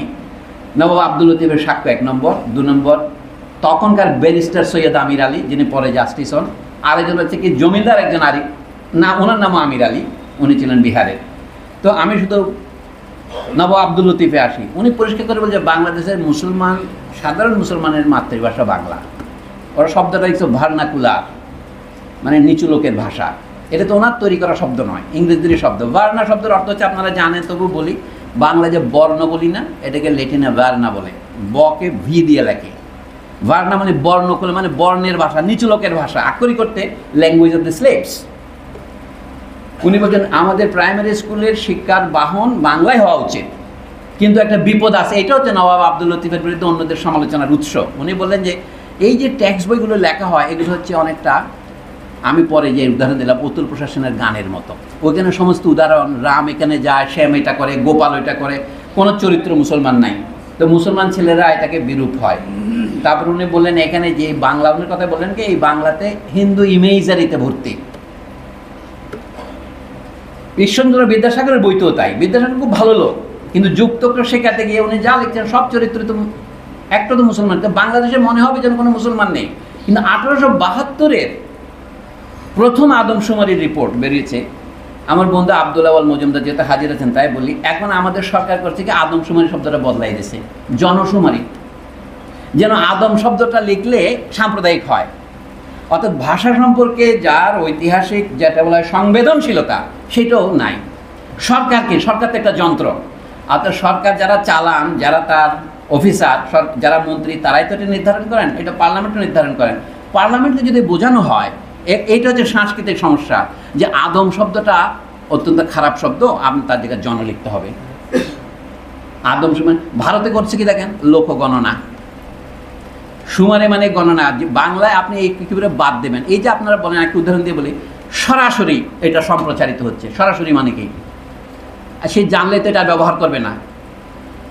স্বর শব্দটা হচ্ছে মাথা, শির। বাংলায় উচ্চারণ দোষে শিরকে স্বর শোনায়। সরাসরি মানে শিরে শিরে, মুখোমুখি। ফরাসিতে বলে ভিজাভি, head to head, face to face. তো সরাসরি কত সুন্দর শব্দ। এই যে আপনারা কথা কথা মানে সরে জমিন, ফরিদপুরে আসার সময় দেখলাম সরে জমিন, আপনার মাথাটা জমিনে নিয়ে দেখবেন। আমি এটা সরে জমিন তদন্ত করে আসলাম, আমি ওয়াকে ভাল। এই সমস্ত শব্দ বাংলা ভাষা থেকে তাড়িয়ে দেওয়ার চেষ্টা 19 শতাব্দীতে হয়েছে। জাহাজ লেখা যাবে না, কারণ এটা আরবি শব্দ। কি লিখবেন? অর্ণবপোত। বন্দর লেখা যাবে না, কি লিখতে হবে? এগুলো আমি বলছি না, সবগুলো আমি পেয়েছি শ্যামাচরণ গাঙ্গুলির লেখা থেকে। শ্যামাচরণ গাঙ্গুলিকে 1877 সালে তার লেখা ছাপা হয়েছে ক্যালকাটা রিভিউতে, যিনি হলেন হরপ্রসাদ শাস্ত্রীর গুরু। শ্যামাচরণ গাঙ্গুলি হচ্ছেন বঙ্কিমচন্দ্রের সমসাময়িক, একই বছরে জন্ম। উনি বললেন, তোমরা এগুলি কী করতেছো? বাংলা ভাষা নষ্ট করতেছ। 1800 সবগুলি খেয়াল রাখবেন। লোকে বলে যে সলিমুল্লাহ খান এত শব্দ মুখস্থ রাখে কীভাবে? না, এগুলি আমার যুক্তির অংশ। 1877 ক্যালকাটা রিভিউ ইংরেজি পত্রিকা উনি প্রতিবাদ করে বলছেন, লেখাটা নাকি বেঙ্গলি স্পোকেন অ্যান্ড রিটেন। সেখানে উনি বলছেন এই যে ভাষাটাকে নষ্ট করা হচ্ছে। তার 3 বছর পরে নবাব আব্দুল লতিফ যখন বলেন যে আমাদের পাঠ্যপুস্তকের ভাষাকে একটু পরিমার্জিত করতে হবে, উনি কখনোই বলেন না যে স্কুলে বাংলা পড়াতে হবে না। এখন আমরা দেখেন, আমাদের দেশ তো বাংলা ভাষার নামে স্বাধীন হয়েছে। বাংলা ভাষার নামেই আমরা পাকিস্তানের বিরুদ্ধে সংগ্রামের একটা ঐতিহাসিক তাৎপর্য খুঁজে পেয়েছি। দেশ স্বাধীন হওয়ার পর, গাছে ওঠার পর আপনি মই ফেলে দিলেন না। ইংরেজি শেখা আমাদের জন্য অবশ্য কর্তব্য। আমি ধরে নিলাম, আরবি শব্দ ব্যবহার করলে যদি আপত্তি মনে না করেন, ফরজ ধরে নিলাম। কিন্তু ফরজ তো আপনার নামাজ ফরজ, তার বিরুদ্ধে রোজা মাফ হয়ে যাবে, জাকাত মাফ হবে, হজ মাফ হবে? হবে না। মানে তো ফরজ 5টা থাকে। তো ইংরেজি শেখার পর বাংলা শেখাটাও তো ফরজ হতে পারে। কিন্তু এটা তারা তুলে দিচ্ছে। এখন আপনি গ্রামে গ্রামে দেখেন অনেক দামে কিন্ডার গার্টেন হচ্ছে। আমরা মনে করছি কিন্ডার গার্টেন তো একটা জার্মান শব্দ, বেশ শুনতেও ভালো লাগে, বাচ্চাদের বাগান, কিন্ডার, চিলড্রেনের জার্মান। তো ওইখানে আপনি কিন্ডার গার্টেন শব্দ নিয়ে চালাইতেছেন ইংরেজিতে, জার্মানে তো চালাইতেছেন না। কিন্তু বাংলা যে তুলে দিচ্ছেন, এইটা কোন ধরনের ব্যাপার? আমি আপনাদের আরেকটা অবগতির জন্য বলি, সবাই লর্ড ম্যাকলেকে গালি দেন যে উনি তো ইংরেজি মিডিয়াম চালু করেছেন। প্রকৃত প্রস্তাবে ম্যাকলের যে মিনিটস বা প্রস্তাব, সেটা কাজে পরিণত করতে করতে 20 বছর লেগেছিল। তারা করেছিল এখন সরকারি চাকরি করতে হলে ইংরেজি জানতে হবে। এই জন্য সরকারি চাকরিতে আস্তে আস্তে চেহারা পরিবর্তন হতে শুরু করলো। অর্থাৎ ইংরেজি জানাওয়ালারা যারা আগে ইংরেজি শেখার সুযোগ পেয়েছে সামাজিক এবং অর্থনৈতিকভাবে, আধ্যাত্মিকভাবে, তারা চাকরি পাওয়া শুরু করলেন। 1844 থেকে বাধ্যতামূলক করা হলো লর্ড হার্ডিঞ্জের সময় যে আপনি যদি ইংরেজিতে দক্ষ না হন সরকারি চাকরি পাবেন না। আগে যারা ফার্সি জানা সদর মানে মুনসেফ ছিলেন, আমিন ছিলেন, তাদের সংখ্যা কমে যেতে শুরু করলো। আমি লম্বা কাহিনীকে সম করে বলি, 1854-তে যখন ভারতের প্রথম শিক্ষানীতি প্রণীত হলো, যেটা বিলেত থেকে একটা চিঠির আকারে আসলো, তাতে 100টি কলাম আছে। ওই চিঠি আমি অক্ষরে করে অনুবাদ করেছি, যেটা এটা বাংলা অনুবাদ অক্ষরে বেরিয়েছে কিনা আমি জানি না। এটাকে উডস ডেসপাচ বলে। আমার অনুবাদ এখনো বের হয়নি। তো উডস ডেসপাচে পরিষ্কার বলা আছে বাংলাদেশের সমস্ত স্কুলের শিক্ষার মাধ্যম হবে বাংলা। ওখানে কিন্তু ইংরেজি শিক্ষা তারা বলে নাই। উনি বলছে কি ইংরেজি তো করা যাবে যাদের দরকার তাদের জন্য, কিন্তু সাধারণভাবে হবে বাংলা। তো ইংরেজ আমলে পর্যন্ত প্রাথমিক বিদ্যালয়ে বাংলা শিক্ষার মাধ্যম তুলে দেওয়ার সাহস ইংরেজ সরকার করেনি। 1854 সিপাহী বিদ্রোহের 3 বছর আগে, তারপরে সিপাহী বিদ্রোহের 25 বছর পরে নবাব আব্দুল লতিফ যখন সাক্ষ্য দিচ্ছেন, তখন উনি বলেন যে বাংলাদেশের প্রাথমিক বিদ্যালয়ের মাতৃভাষায় শিক্ষা দিতে হবে। তবে উনি বলেন উচ্চশিক্ষার জন্য তো বাংলায় বই নেই, কাজে উচ্চশিক্ষার জন্য ফার্সি শিখতে হবে, উর্দু শিখতে হবে। কি তার যুক্তি ছিল, যেটা এখনও লোকে দিয়ে থাকে, সারা ভারতের মুসলমানদের লিঙ্গুয়া ফ্রাঙ্কা উর্দু। এখন যেমন আমরা কি যুক্তি দিচ্ছি, সারা পৃথিবীর লিঙ্গুয়া ফ্রাঙ্কা ইংরেজি। হ্যাঁ, উনি হয়তো ভুল করেছেন অথবা শুদ্ধ করেছেন, সেটা না। আমার কাছে উনি যা বলেন নাই সেটা তার মুখে দেওয়াকে ঠিক। ধরেন আমি আজকে এখানে বক্তৃতা দিলাম, আমি ঢাকায় পৌঁছার আগে রিপোর্ট হবে যে সলিমুল্লাহ খান বলেছে যে বাংলাদেশে ইংরেজি তুলে দেওয়া উচিত। আমি তো ইংরেজি তুলে দিতে বলি নাই, আমি বলেছি যে বাংলাও তুলে দেওয়া ঠিক নয়। আপনার বাচ্চাকে ইংরেজি শেখাতে হবে, আপনি পারলে আরও 2-1টা ভাষা শেখান, সেটা তো অত্যন্ত কিন্তু বাংলাটা তুলে দিলে জাতির ক্ষতি হবে। শিক্ষা শুধু শিশুর বা পরিবারের একমাত্র কাজ নয়, এটা জাতিরও কাজ। একজন শিশুকে যখন আমি ইঞ্জিনিয়ার করে তুলি, তখন সে আমার পরিবারের জন্য আয় বাড়ায়, কিন্তু জাতির জন্য সে আয় বাড়ায়। এই যে তর্ক হচ্ছে যে বিশ্ববিদ্যালয়ের শিক্ষকের অবদান জিডিপিতে যত, তার চেয়ে বেশি একজন ট্রাক ড্রাইভারের একজনের স্ট্যাটাস দেখলাম। আমি মন্তব্য করবো না এটার উপর। জিডিপি কী জিনিস এবং কীভাবে হিসাব করতে হয় সেটা জানলে হতো না। আগে জিডিপি যে হিসাব রাখা হতো সেটাকে আমরা বৈজ্ঞানিক মনে করি। আমাদের মা বোনেরা বাড়িতে যে কাজ করেন সেটা জিডিপিতে থাকেই না, অর্থাৎ সে এটাকে অনুবাদ করে নাই। অর্থাৎ মা বাবুকে দেখে আমার মায়ের অবদান কি, তার কাছে শূন্য। আমি তোমার তারেক মাসুদ যা করেছে তার অবদানটা আমাদের খালাম্মা নুরুন্নাহার মাসুদের, কিন্তু জিডিপির মধ্যে এটা উঠবে না। মানে আমাদের হিসাবের মধ্যে একটা ভুল আছে, সেটা স্বীকার না করে সকলে বলছে যে আমাদের ছেলে মেয়েদের যদি আমরা ইংরেজি না শেখাই তাহলে আমাদের জাতি জাহান্নামে যাবে। না, জাহান্নামও বলা যাবে না, দোজকে যাবে না, তাও বলা যাবে না, নরকে যাবে। এই যে ভাষার যে গতি, এবং তারা বন্ধ শব্দ ব্যবহার করবে না, আরবি বলে পদাশ্রয় বলবে। আমি যে ঊনবিংশ শতাব্দীর এই ঘটনাটা আমরা জানি না বলে বিংশ শতাব্দীতে কেন বাংলাদেশ কয়েকবার বিভক্ত হয়েছে এবং এখন আমরা বিভক্তিতে আছি। আমি এখন মূল কথায় আসি। আজকে যেটা বলবো বলে এসেছিলাম সেটা হচ্ছে এই বইটা নিয়ে এসেছিলাম আমি, কারণ একই বক্তৃতা বারবার দেওয়া খুব বিরক্তিকর। আমিও দিতে চাই না, বিশেষ করে আব্দুল ওয়াল মজুমদারকে আমি বিরক্ত করতে চাই না, কারণ আপনারা তো শুনতেছেন হয়তো দুই একজন নতুন, উনি তো প্রতিদিনই শোনেন আমার বক্তৃতা, কারণ আমরা ফোনেও আলাপ করি।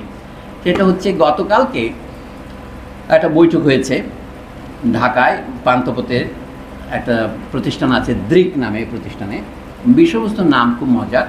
এই বইটা বেরিয়েছে গত বছর, আমি আপনারা হয়তো খুব দেখতে পাচ্ছেন না। বইয়ের নাম হচ্ছে India's Bangladesh problem, the marginalisation of Bengali Muslims in new liberal times. নাবিন মুর্শিদ লেখেন নাম। এটা বেরিয়েছে কেমব্রিজ বিশ্ববিদ্যালয়ের ছাপাখানা থেকে, ইংল্যান্ডের। ইনি আমেরিকার একটা বিশ্ববিদ্যালয়ের অধ্যাপিকা, আপনারা অনেকে তাকে চিনবেন।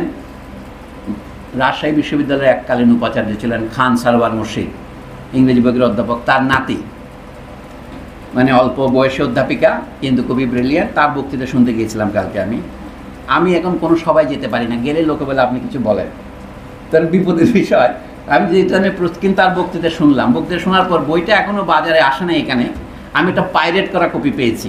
পাইরেট করা বলছি না, বিনা অনুমতিতে মুদ্রিত বই। তো যা হোক, এই বই পাবেন, আপনারা যারা পড়তে চান তাদেরকে আমি আমন্ত্রণ জানাবো। এই বইয়ের যে লিখছে বেঙ্গলি মুসলিম, আপনাদের কি মনে হয়? এই কথাটাই বলি। তারেক মাসুদের ছবির যে বিষয়বস্তু ছিল মাটির ময়নায়, যে বাঙালি মুসলমানের মধ্যে উনি যে চরিত্র দেখিয়েছেন, যে বলে এখনও তুমি হোমিওপ্যাথিক চিকিৎসা করো, তার মেয়ের জ্বর হয়েছে, যে আধুনিক আমাদের অনেক মায়েদেরকে আমরা হাসপাতালে নিতাম না আগে, যে কোনো মেয়ে ডাক্তার নেই, উনি মারা যাবেন কিন্তু গাইনিকোলজি ডিপার্টমেন্টে পুরুষকে দেখাবেন না বা মেট্রিয়ার্কেতে যাবেন না, এই ধরনের সমস্যা। এইটা হচ্ছে বাঙালি মুসলমানের মনের যে সমস্যা সম্পর্কে আহমদ সাহেব লিখেছিলেন। বাঙালি মুসলমানের মন এখনও আদিম অবস্থায়। আপনারা অনেক হয়তো আপত্তি করতে পারেন, আমরা এত প্রগতি করেছি, পদ্মা সেতু করেছি, আমাদেরকে আবার আদিম অবস্থায় বলছেন, জিনিসটা কি গ্রহণযোগ্য? উনি বলছেন না, আদিম যে অবস্থা সেটা তার কাজকর্মে বোঝা যায়। আদিম অবস্থার একটা লক্ষণ হচ্ছে সে 2 দিন ইংরেজি শেখার সাথে সাথেই একদিন সে আপত্তি করেছিল ইংরেজি শিখবো কি শিখবো না, ইংরেজি শিখলে খ্রিস্টান হয়ে যেতে পারি, সবাই না, কিছু অংশ। আর এখন সে বলছে যে না, বাংলা শেখার দরকার নাই, কিন্তু তার সাহস নাই যে সেটা বানান করে বলে। কিন্তু আপনি আচরি ধর্ম অপরে সে শেখায়। সে প্রাথমিক বিদ্যালয় থেকে বাংলা তুলে দিচ্ছে, বলে কি না Oxford international school, Cardiff international school, এই জাতীয় স্কুল যেগুলো আছে, মাঝে মাঝে আমি ওগুলো থেকে দাওয়াত পাই 21শে ফেব্রুয়ারিতে আলোচনা করার জন্য।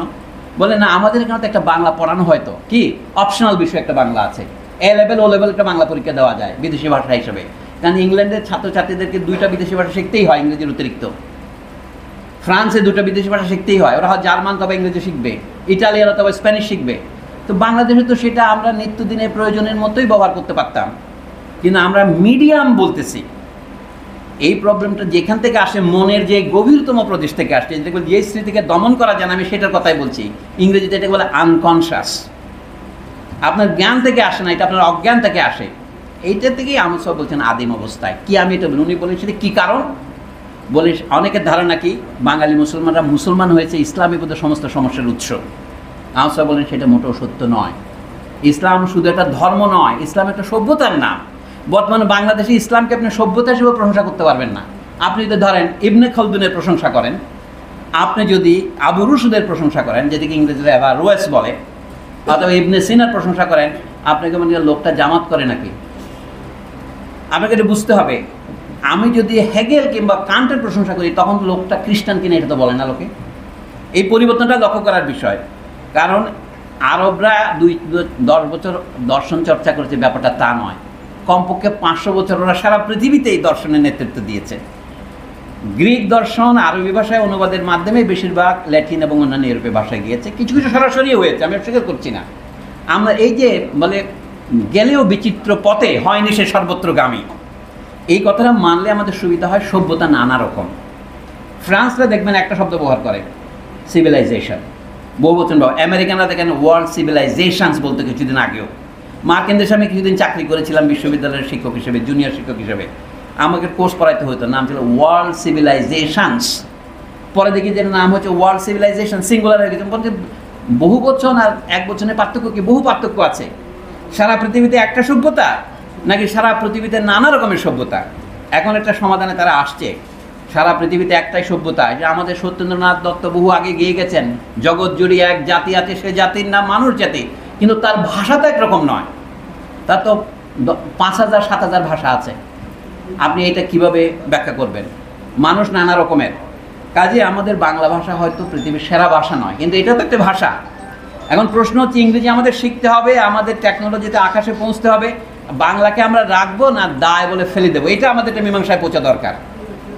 আমি সেই জন্য বলি, বাঙালি মুসলমানের মনে এই সংকটটা দেখা না দিলে এটা এইটাই আহমদ সফা যে বলছে আদিম অবস্থায়, তার পক্ষে একটা যুক্তি। যে দেখুন যে আজকে কি ব্যবহার করছে নিজের ভাষার সাথে।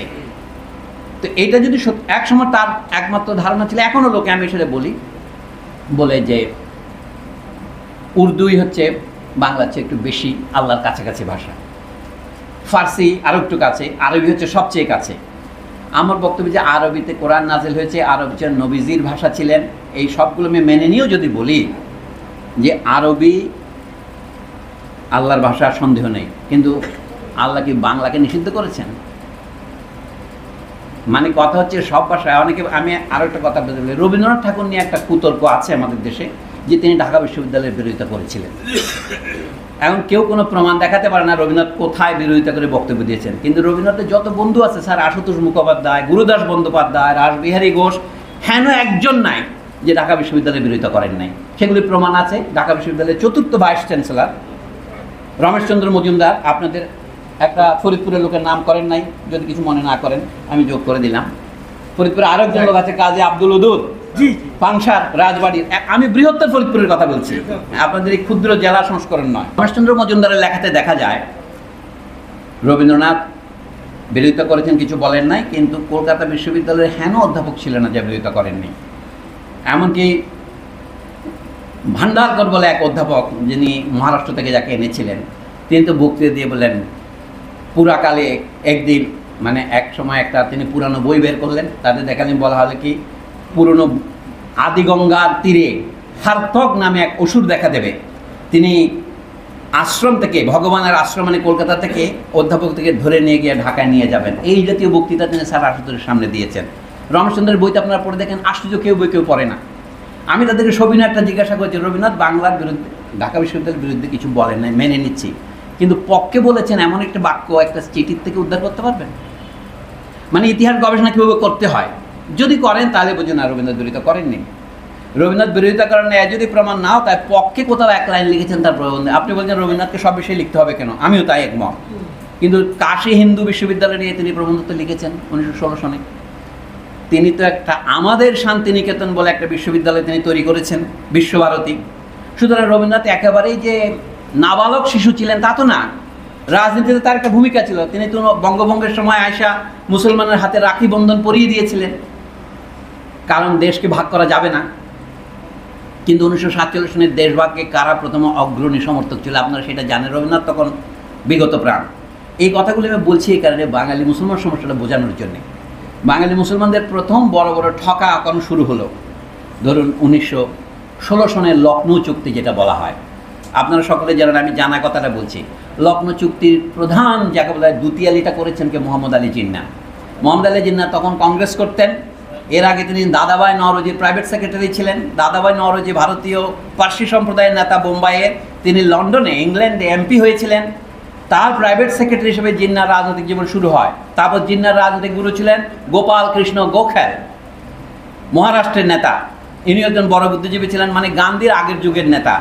তো জিন্নাকে সবাই বিশ্বাস করতেন। জিন্না সুন্নি মুসলমান ছিলেন না।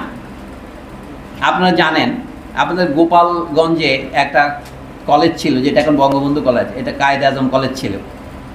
তো জিন্না সাহেব ছিলেন তখনকার বাঙালি মুসলমানদেরও আদরের নেতা।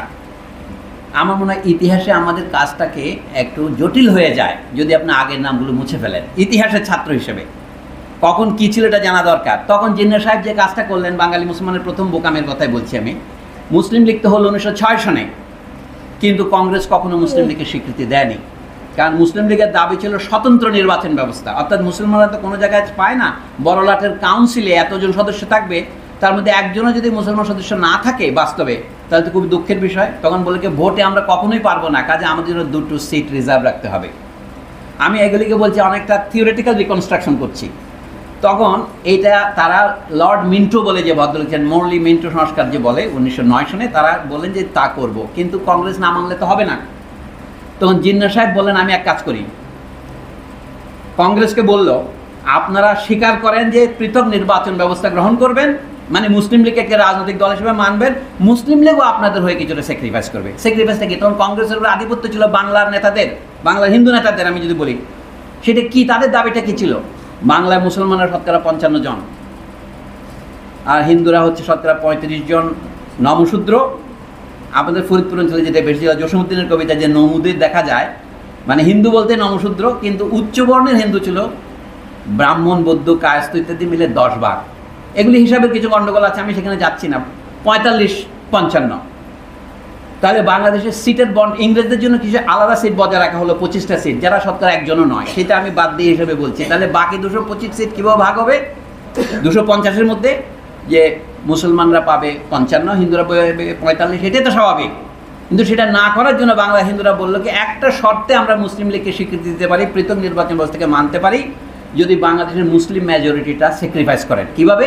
মুসলমানরা শতকরা 40 বলে মেনে নেবেন, এবং তাহলে বাকিটা কোথায় যাবে? বাকি বলে এইটা ইউপিতে দিয়ে দাও। ইউপিতে মুসলমানরা শতকরা 14 জন মাত্র, ওরা বড় জমিদার, তালুকদার, স্যার সৈয়দ আহমদের বংশধর, ওরা লিয়াকত আলী খান এবং অন্যান্য চৌধুরী খালিকুজ্জামান, ওরা ওখান থেকে এসছেন। আমাদের আলিগড়ের বড় বড় নেতারা সব ওইখানকার। ওদেরকে 15% দিয়ে দিলে ওরা 30 সিট পাবে 15 জায়গায়। আমি শতকরা হিসেবে বলছি, বাংলায় 55 কমে 40 হবে। এটার নাম লখনৌ চুক্তি। এটার প্রধান নেগোসিয়েটর হচ্ছে মোহাম্মদ আলী জিন্না। এই জন্য তাকে তৎকাল উপাধি দেওয়া হয়েছিল ambassador of Hindu Muslim unity. মানে উনি যে কাজটা করলেন তাতে মুসলিম লীগও পাইলেন। এটাকে বলে ডিপ্লোম্যাটিক নেগোসিয়েশন, কূটনীতি। কূটনীতিটা কি? মুসলমানরাও স্বীকৃতি পাইল, কারণ তারা স্বীকৃতি পাচ্ছিল না, কিন্তু স্যাক্রিফাইসটা করলো বাংলার মুসলমানরা। আমি অতি সংক্ষেপে বলছি, 1947 সনে এই ঘটনার পুনরাবৃত্তি হলো নানা কারে। আমি আর এটা আমার ব্যাখ্যার বিষয় নয়। বাঙালি মুসলমানদের ঠকার ইতিহাস হচ্ছে এটা। এই কথাগুলি আহমদ সাফার লিখেছেন তার বইতে, তিনি ইতিহাসের প্রবন্ধ লেখেন নাই। এই জন্য উনি বলছেন বাংলার মুসলমানরা যে দুর্বল অবস্থায় আছে, এটা মুসলমান হওয়ার কারণে নয়, এমনকি বাঙালি হওয়ার কারণেও নয়। এটা হচ্ছে ঐতিহাসিকভাবে, তার ভাষায় বলছি, তাদের চোখের সামনে তার উৎপাদন ব্যবস্থার মধ্যে সে নিম্নমানে অবস্থান করে। সে নিম্নমানের পেশা অবলম্বন, সে চাষি, সে তান্তুবাই বা জোলা এবং নিচু ব্যবসা, তা এখনও ব্যবসাতে শিক্ষা দীক্ষায় তার অগ্রগতি হয় নাই। এইটা হচ্ছে তার পিছিয়ে থাকার আসল কারণ। শুধু তাই নয়, এটা তার অভিজ্ঞতা, কিন্তু তার মায়া মমতার মধ্যেও চোখের সামনে একটা মায়াজাল আছে। সে অদ্ভুত ধরনের স্বপ্ন দেখে। সে মনে করে কি আমি যদি ভেস্তে যেতে পারি তাহলে সবাই এই দুনিয়াতে আমার দরকার নাই। সে নবীজির হাদিস ভুলে গেছে, যেখানে বলছে আদ দুনিয়া মাজরাআতুল আখিরা, এই দুনিয়া হচ্ছে আখিরাতের শস্যক্ষেত্র। এখন আরেকটা কথা আমি বলে রাখি এখানে, আমি যখন বক্তৃতা দেই দেখি যে মাদ্রাসা শিক্ষিত পণ্ডিতরা পছন্দ করা শুরু করে। তখন এখন মাদ্রাসা শিক্ষিত পণ্ডিতরা আমার বিরুদ্ধে গালি দেওয়া শুরু করেছে। সম্প্রতি পহেলা বৈশাখ নিয়ে একটা আলোচনা আসে, বর্ষবরণ। আমি বললাম বর্ষবরণটা তো ইসলাম বিরোধী নয়। তো তারা বললো না না, আপনি কি মূর্তি পূজা করতে বলেন? আমি উদাহরণ দিলাম, ইরান ইসলাম গ্রহণ করেছে কিন্তু আরবি ভাষা গ্রহণ করেনি, কিন্তু তাকেও আপোষ করতে হয়েছে। আরবি হরফ সে গ্রহণ করেছে, কিন্তু আরবি সব হরফ দিয়ে ইরানের সমস্ত ধ্বনি আসে না।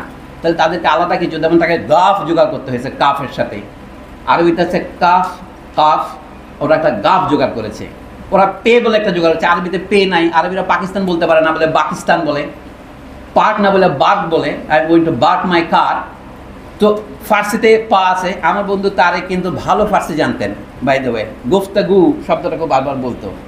কত সুন্দর সুন্দর বাঙালি মেয়েদের নাম দেখেন, শেগুফতা, কত সুন্দর সুন্দর নাম, ব্লসম, ফুটছে। তো এই জাতীয় ভাষা, ফার্সি তো 400 বছর রাজভাষা ছিল, হিন্দুরাই সবচেয়ে বেশি ফার্সি শিখেছে।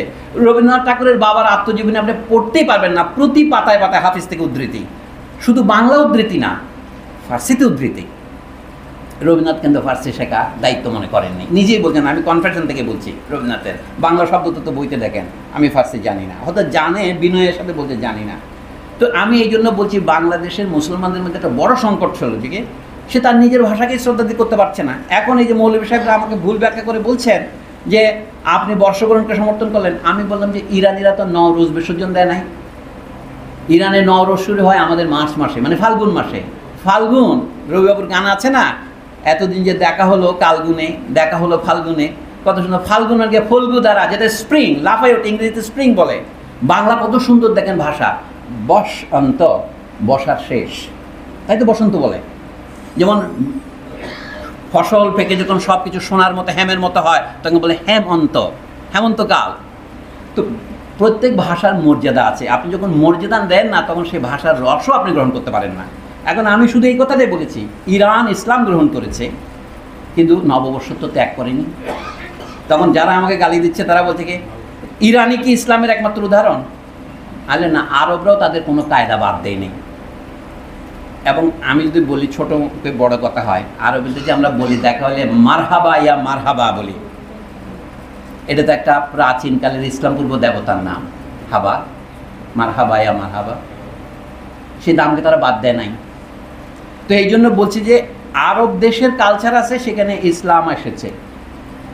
ইরানে ইসলাম এসেছে আরব দেশ থেকে, কিন্তু ইরানিরা তাদের ভাষাকে বাদ দেওয়ার যোগ্য মনে করেননি। এই জন্য বাংলাদেশেও আমি বলছি, আমি একটা উদাহরণ দিলাম এই জন্য, একসময় মনে করা হতো বাংলা ভাষা এবং অন্য ভাষা, এমনকি উর্দুতেও কোরআন শরীফ অনুবাদ করাটা অনেকে নাজায়েজ বলেছিলেন। মানে শাহ ওয়ালিউল্লাহ, যিনি একেবারে ইংরেজ শাসনের আগের দিনের, আওরঙ্গজেবের সময়ের কাছাকাছি সময়ে 1760 পর্যন্ত উর্দুতেও কোরআন শরীফ অনুবাদ হয়নি। কারণটা কি? এটা হলে কোরআনের অমর্যাদা হবে, এই হচ্ছে তাদের বিশ্বাস। আমি তাদের বিশ্বাসকে সম্মান রেখেই বলছি। কিন্তু এখন বাংলায় কোরআন শরীফ অনুবাদ হয়েছে, মৌলভী সাহেবরা ব্যাখ্যাটা তো বাংলাতেই করেন। তা আমি এই জন্য বলেছি যে দেশীয় কালচার, এটা আপনাকে অ্যাডাপ্ট করতে হবে। এখন যারা মুখে পেঁচার মূর্তি নিয়ে মিছিল করতেছে, সেটা স্বতন্ত্র বিষয়, সে নিয়ে আলোচনা হবে। কিন্তু মানুষ তো ফসল দিয়ে উৎপাদন হয়। কথা আমি বলেছিলাম ওই হাদিসকে নিয়ে, আমরা হাই স্কুলে হাদিস পড়েছি, 40টা হাদিস পড়তাম আমরা হাই স্কুলে। সেখানে একটা আছে আদ-দুনিয়া মাজরাতুল আখিরা, দুনিয়া হচ্ছে আখিরাতের শস্যক্ষেত্র। আমাদের কৃষিক্ষেত্র যদি অপবিত্র না হয়, তাহলে দুনিয়াকে বেহেশতের শস্যক্ষেত্র, এই কথাটা বলা হতো। তাহলে শস্য ফসল ফলার সময় নিয়ে যদি আমি অনুষ্ঠান করি, নবান্ন করি অথবা নববর্ষ করি, সেটা ধর্মবিরোধী হবে কেন? আমার যুক্তিতে মনে মেলে না, সেটাই আমি বলেছি। সেটা বললেই লোকে আপনার বিরুদ্ধে আক্রমণ করে বসে। আমি বলছি দেখেন, আমরা একটা টাইট পুলসিরাতের উপর দিয়ে হাঁটছি, চিকন একটা চুলের উপর দিয়ে হাঁটছি, এদিকে গেলেও বিপদ, ওদিকে গেলেও বিপদ। তো যা হোক, এখন মূল বক্তব্যে ফিরে আসি। বাঙালি মুসলমান যে জাতিকে বলা হচ্ছে, অনেকে বলে যে না, মুসলমান বলার তো দরকার নাই, আমরা তো শুধুই বাঙালি, আমরা তাতে কোনো সময় না, আমরা সবাই বাংলাদেশি। কিন্তু আমি ফরিদপুরের বলার দরকার আছে? মানুষের নানা করে আমি পুরুষ এটা বলার দরকার আছে? আমার আপা বলে আমি নারী এটা বলার দরকার আছে না? তারপরে আমরা পেশাগত পরিচয় দিই, আমি সিতার বাজাই, তাই না, আমি বাঁশি বাজাই, এটা তো পরিচয় দিই আমরা। কাজে মানুষের পরিচয় নানা মাত্রা আছে, এক মাত্রা নয়। এখন আমাদের অনেকের ধারণা, বিশেষ করে যারা নব্য প্রগতিশীল, এই যে বই দেখে আমি তো চমকে উঠলাম। আপনি মিলন ভাই আমাকে যে বই দিলেন, নামকে মুক্তিযুদ্ধের চেতনা, ও তারেক মাসুদ, এই যে চেতনা শুনলে আমার গায়ে একটা ভয় এসে যায়। কারণ চেতনা দিয়ে তো আপনি মানুষের গলা টিপে দিচ্ছেন। চেতনা মানে মানুষের কথা বলতে দেওয়া, তো এইটাও আমরা মনে রাখতে হবে। তো যা হোক, এখন আমার যেটা বলতে চেয়েছিলাম সেই কথাটাই আসি। আকলমন্দের জন্য ইশারায় যথেষ্ট। আমি যেহেতু আকলমন্দ নয়, অনেক বেশি কথা বললাম। সেটা হচ্ছে নাবিদ মুর্শিদের বই নিয়ে আলোচনা হলো। আপনারা দেখেন এখানে নাম দিয়ে marginalisation of Bengali Muslims in the new liberal times, অনেক লম্বা নাম। উপরে নাম দিয়েছে ইন্ডিয়াজ বাংলাদেশ প্রবলেম। উনি কি নিয়ে আলোচনা করেছেন জানেন? এটা আমাদের নিয়ে নয়। উনি বলেন 1947 সনে দেশভাগ হওয়ার পর একটা বিপর্যয় ঘটে গেছে, ইংরেজিতে বলে হ্যামারেজ। সেটা কি মুর্শিদাবাদে, মালদহে, আসামে, ত্রিপুরায় যে বাঙালি মুসলমানদের আমরা ফেলে এসেছি, এখন তাদের কথা আর কেউ বোঝে না। বাঙালি মুসলমান বললেই বলে কি ইন্ডিয়াতে, তুমি বাংলাদেশে চলে যাও, তুমি তো অবৈধ এখানে। কিন্তু সে তো জন্মান্তরে মুর্শিদাবাদের অধিবাসী, এবং তাদের যে মার্জিনালাইজ করা হচ্ছে তার দুটো একটা করেছে আসামে 2018 সনে শুরু হয়েছে national register of citizens NRC, একটা হচ্ছে সিটিজেনশিপ অ্যামেন্ডমেন্ট অ্যাক্ট 2019-এ। এখানে মূল ঘটনাটা হলো এটা হলো, আসামে বহু আন্দোলন হয়েছে এই বাঙালি খেদাও বলে, বিদেশি খেদাও বলতো প্রথমে, পরে বলে কি বাঙালি খেদাও। এই আন্দোলনের অনেক ইতিহাস আছে, মৌলানা ভাসানের আমল থেকে, আমি সেটা না যাওয়ার সময় পাবো না। এখন তারা নতুন যেটা করেছে, একটা পার্থক্য আছে। আসামে পরপর বিজেপি সমর্থিত প্রধানমন্ত্রীরা ক্রমশ নির্বাচিত হতে শুরু করেছে। তাদের একটা পার্থক্য বলি, কেন্দ্রীয় বিজেপি সরকার বলছেন যে একটা আপোষে আসতে হবে ধর্মীয় কারণে। শুধু বাংলাদেশ নাম বলে তো একটু অন্যায় হয়।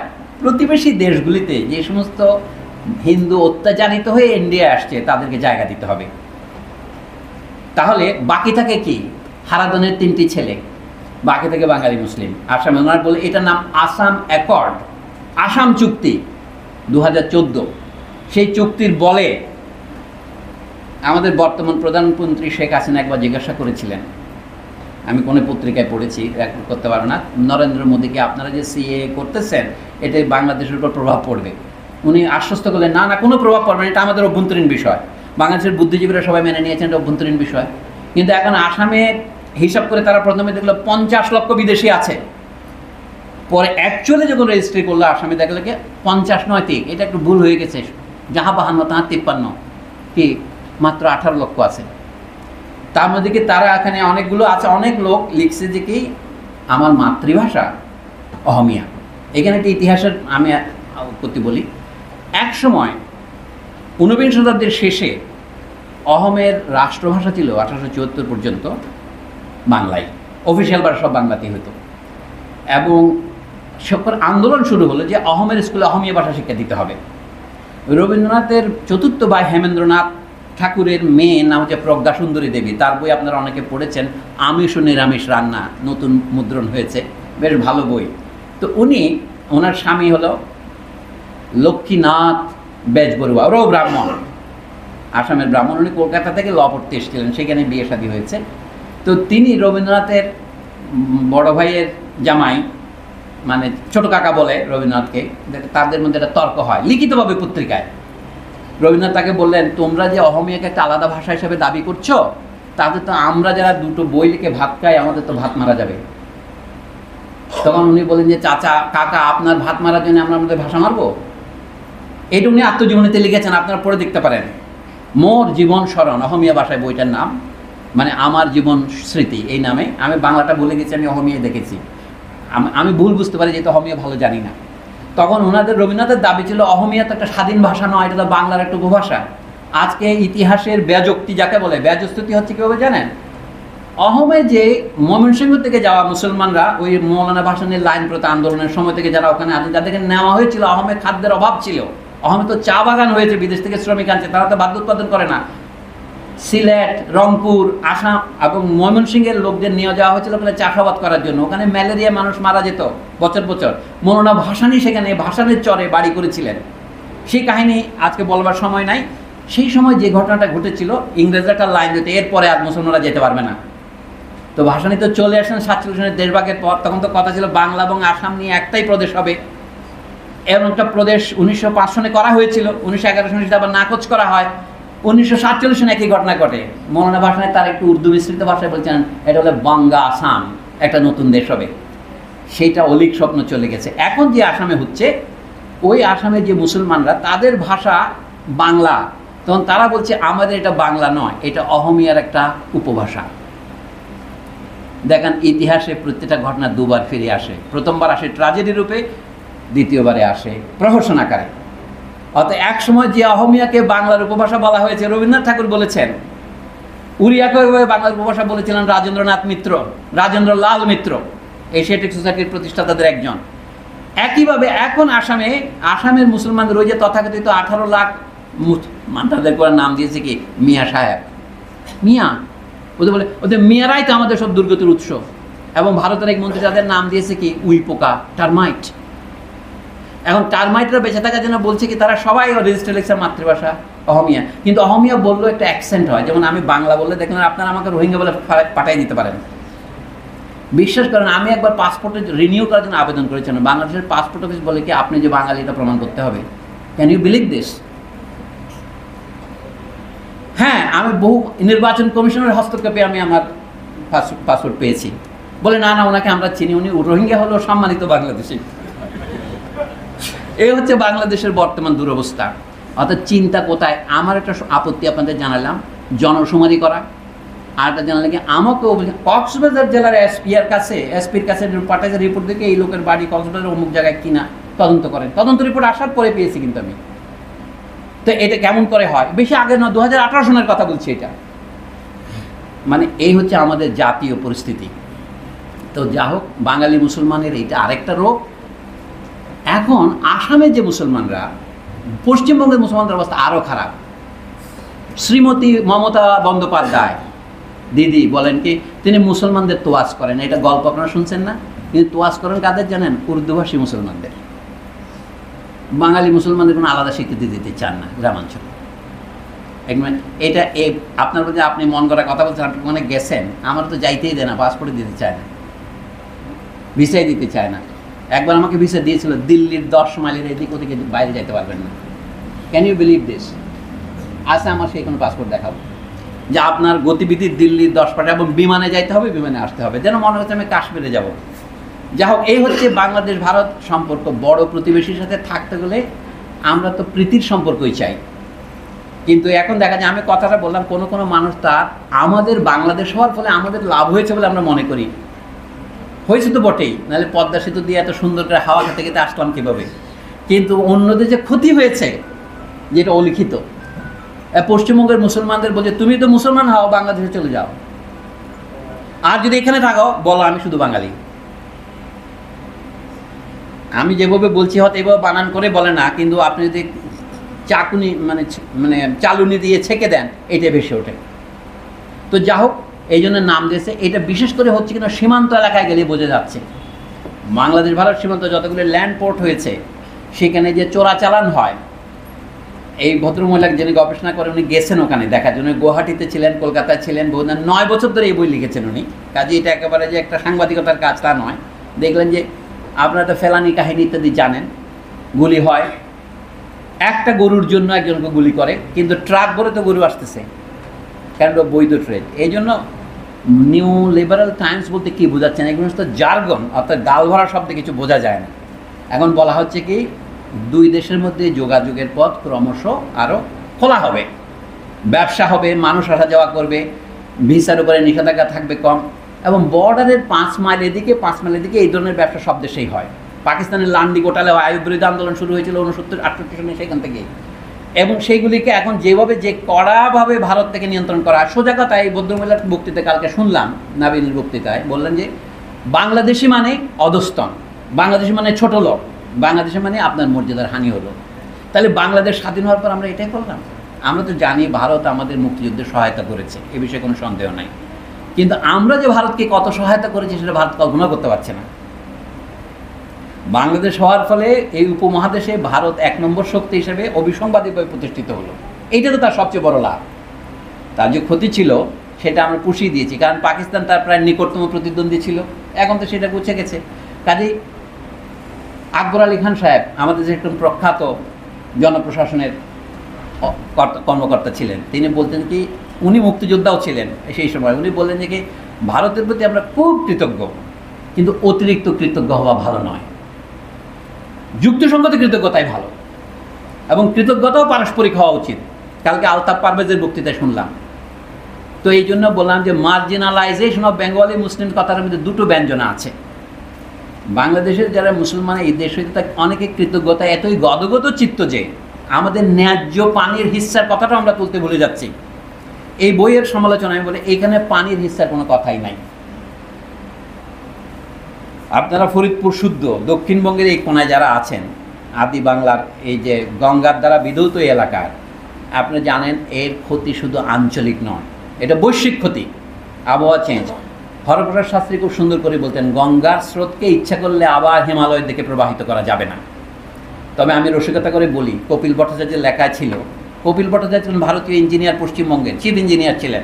উনি বলছেন এই ফারাক্কা বাঁধ মারাত্মক বিপর্যয় নিয়ে আসবে, পূর্ব বাংলার জন্য নয়, পশ্চিমবাংলার জন্যেও।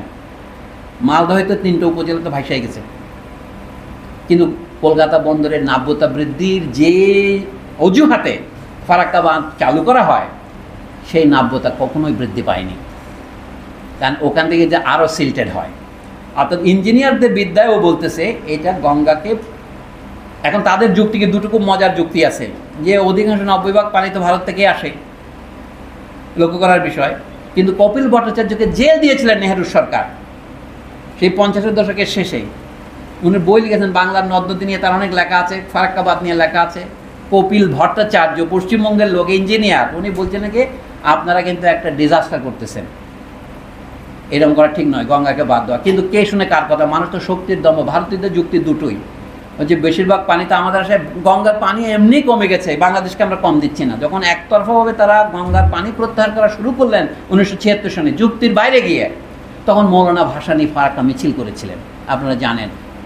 94 অথবা 96 বছরের বৃদ্ধ বয়স্ক, তাতে কিছু হয় না, এটা প্রতীকী ঘটনা, পৃথিবীকে জানানো। তিনি ইন্দিরা গান্ধীকে চিঠি লিখেছিলেন, তোমার বাবা এবং দাদার কাছে সংগ্রামের যে কৌশল আমি শিখেছি ইন্দিরা, আমি সেই কৌশল প্রয়োগ করতে বাধ্য হব।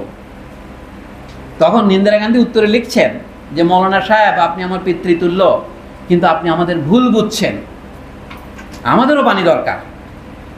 তাহলে পানি দরকার হলে একটা পাকিস্তানের সাথে যে চুক্তি তারা করেছে পশ্চিম পাকিস্তানে গঙ্গার পানি, সিন্ধুর পানি নিয়ে, সেটা কি একটা ত্রিপক্ষীয় আরবিট্রেশনের ব্যবস্থা আছে বাংলাদেশের সাথে চুক্তির মধ্যে। সেটা না 1974-এর চুক্তিতে, না 75-এর চুক্তিতে, না 1996-97 চুক্তিতে, কোনোটাতেই নাই। বাংলাদেশ সবসময় বলছি নেপালকেও এখানে একটা পক্ষ করা দরকার। BM আব্বাস এটির যে বই গঙ্গা সম্পর্কে, সেটা মনোযোগ দিয়ে পড়লেই আমাদের হয়। আমি এই জন্য বললাম যে এখানে বাঙালি মুসলমান অথবা বাঙালি হিন্দু, এর পরিণতিটা খারাপ হয় কি, লোকে যেন মনে করে কি ভারত যে অত্যাচার করছে বাংলাদেশের উপর, মানে একতরফা যেটা করছে, সেটার জন্য এখানে এইখানকার নিরীহ বাঙালি হিন্দুদের উপর আপনার অত্যাচার করতে হবে। এইটা হচ্ছে আর একটা কুফল। তাহলে আমাদের দুই ফ্রন্টেই সমাধান করতে হবে। আমাদের দেশের হিন্দু মুসলমান নির্বিশেষে সবাই তো ক্ষতিগ্রস্ত হচ্ছে। সুতরাং এটা জাতীয় স্বার্থ শুধু নয়, এটা আন্তর্জাতিকভাবে ন্যায় বিচারের স্বার্থে। আমি শুধু শেষ বক্তৃতা শেষ করবো এই শব্দ বলে, একটাই আমাদের দাবি, ন্যায় বিচার। সেটা কি অর্থনৈতিক ন্যায় বিচার, কি রাজনৈতিক ন্যায় বিচার, কি সাংস্কৃতিক ন্যায় বিচার। ভাষার ক্ষেত্রে আমি যেটা বললাম, আমরা যেহেতু যে কোনো কারণে শুকরিয়া বলি, এইটাকেও গ্রহণ করা উচিত, যেমন আমরা ধন্যবাদ বলি। আপনারা জানেন ধন্যবাদ মানে বলা হচ্ছে গৃহস্থের খোকা হোক, আপনার ধন হোক। বাদ শব্দটা ফার্সি থেকে আসা, বাংলা এটার উচ্চারণ হচ্ছে বা, তটা দয়ে পরিণত হয়। ওই যে শিরে যেমন আমি বলেছি, ধন্যবাদ মানে আপনাকে আমি ধন্য হন এই কথা বলছি, আশীর্বাদ করছি, আশিস বলা। আর শুক্রিয়া মানে কি, এটা আরবি শব্দ অনেকে জানেন, ইংরেজিতে আসছে সুগার, ফ্রেঞ্চে বলে সুকার, সুকার SUCR এইভাবে লেখে, আরবিতে সুক্কর বলে। শুক্রিয়া মানে হচ্ছে আপনার মুখে চিনি পড়ুক। আমরা বলি না, আমার মুখের ভাষা যে এত খারাপ, আপনারা দেখলেন, বলে যে তোমার দাদি তোমাকে জন্মের পর মুখে যথেষ্ট মধু দেয় নাই, এনা তোমার কথা জবান এত তিতা। তো এই জন্য আমি বলি যে তোমার মুখে মিঠা পড়ুক, তোমার মুখে মিঠা পড়ুক, শুক্রিয়া, যেটা আপনি আমার উপকার করেছেন। তো বলে যে মিলন ভাই আপনার মুখে চিনি পড়ুক, শুক্রিয়া আমাকে দাওয়াত দেওয়ার জন্য, আপনাদের ধৈর্য ধরে আমাকে এই নানা রকম অপকথা শোনার জন্য আপনাদের ধৈর্যের প্রশংসা করি।